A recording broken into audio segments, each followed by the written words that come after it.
നമസ്കാരം.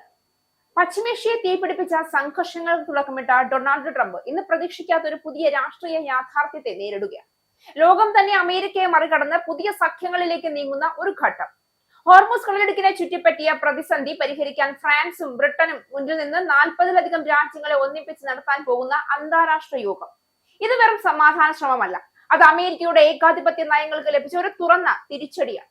ലോകത്തെ ഏറ്റവും പ്രധാനപ്പെട്ട കപ്പൽ പാതകളിൽ ഒന്നായ ഹോർമൂസ് കടലിടുക്ക് വീണ്ടും തുറക്കുന്നതിനായി ബ്രിട്ടനും ഫ്രാൻസും ചേർന്ന് വെള്ളിയാഴ്ച ലോക നേതാക്കളുടെ അടിയന്തര ഉച്ചകോടി സംഘടിപ്പിക്കുന്നു. 40 രാജ്യങ്ങളിൽ നിന്നുള്ള നേതാക്കൾ പങ്കെടുക്കുന്ന ഈ വെർച്വൽ യോഗത്തിൽ ഇറാൻ പ്രഖ്യാപിച്ച വെടിനിർത്തൽ നിലനിർത്തുന്നതിനെ കുറിച്ചും അന്താരാഷ്ട്ര കപ്പൽ ഗതാഗതത്തിന്റെ സുരക്ഷ ഉറപ്പാക്കുന്നതിനെ കുറിച്ചും വിശദമായ ചർച്ചകൾ നടക്കും.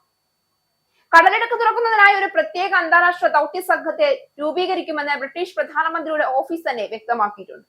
പ്രതിരോധത്തിന് മാത്രം ഊന്നൽ നൽകുന്ന ഈ ദൗത്യത്തിൽ സാഹചര്യങ്ങൾ അനുകൂലമാകുന്ന മുറയ്ക്ക് വിവിധ രാജ്യങ്ങളുടെ സംയുക്ത സൈനിക സേനയെ വിന്യസിക്കും.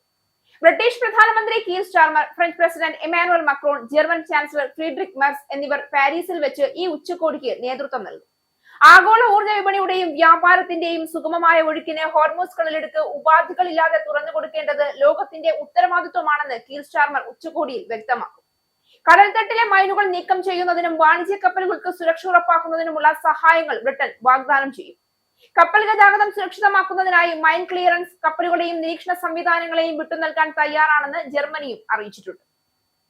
അന്താരാഷ്ട്ര സമുദ്ര സംഘടനയുടെ മേൽനോട്ടത്തിൽ കപ്പലുകളുടെയും ജീവനക്കാരുടെയും സുരക്ഷ ഉറപ്പാക്കുന്നതിനുള്ള നടപടികളും ഉച്ചകോടിയിൽ പ്രധാന ചർച്ചാ വിഷയമാകും. പശ്ചിമേഷ്യൻ പ്രതിസന്ധികൾക്കിടയിൽ ആഗോള സാമ്പത്തിക ഭദ്രത ഉറപ്പാക്കാനുള്ള ഏറ്റവും വലിയ നയതന്ത്ര നീക്കമായാണ് ഈ ഉച്ചകോടി വിലയിരുത്തപ്പെടുന്നത്. ഹോർമൂസ് ലോകത്തിലെ എണ്ണ വ്യാപാരത്തിന്റെ ഏകദേശം 20% കടന്നു പോകുന്ന ഒരു നിർണായക കടലിടുക്ക്. അമേരിക്ക ഇറാൻ സംഘർഷത്തിന്റെ ഫലമായി തടസ്സപ്പെട്ടതോടെ ആഗോള സമ്പദ് വ്യവസ്ഥ തന്നെ കുലുങ്ങുകയാണ്. എന്നാൽ ഈ പ്രതിസന്ധിക്ക് പരിഹാരം കാണാൻ അമേരിക്കയെ കാത്തു നിൽക്കാതെ ഫ്രാൻസും യുകെയും ചേർന്ന് പുതിയൊരു ബഹുരാഷ്ട്ര നീക്കം ആരംഭിച്ചത് ആഗോള നേതൃത്വത്തിൽ ഒരു മാറ്റത്തിന്റെ സൂചനയായി മാറുകയാണ്. പ്രധാനമായി ഈ ചർച്ചകളിൽ അമേരിക്കയെ ഒഴിവാക്കിയതോ അതിന്റെ സൈനിക നീക്കങ്ങളിൽ പങ്കാളികളാകാൻ യൂറോപ്യൻ രാജ്യങ്ങൾ വിസമ്മതിച്ചതോ ട്രംപിന്റെ നയങ്ങളോടുള്ള അന്താരാഷ്ട്ര അവിശ്വാസത്തിന്റെ വ്യക്തമായ അടയാളങ്ങളാണ്. ഇത് നമ്മുടെ യുദ്ധമല്ല എന്ന നിലപാട് സ്വീകരിച്ച് പല രാജ്യങ്ങളും പിന്നോട്ട് നിന്നപ്പോൾ ട്രംപ് ആവശ്യപ്പെട്ട കൂട്ടായ സൈനിക ഇടപെടൽ പോലും തകർന്നുപോയി.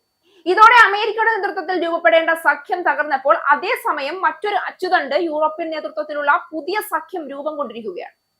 ഈ നീക്കം വെറും കടലെടുക്ക് തുറക്കുന്നതിനായുള്ളതല്ല, ഭാവിയിൽ അമേരിക്കയെ മറികടക്കുന്ന സ്വതന്ത്ര സുരക്ഷാ സംവിധാനങ്ങൾ സൃഷ്ടിക്കാൻ യൂറോപ്പ് തയ്യാറെടുക്കുന്നുവെന്ന ശക്തമായ രാഷ്ട്രീയ സന്ദേശമാണ് നൽകുന്നത്.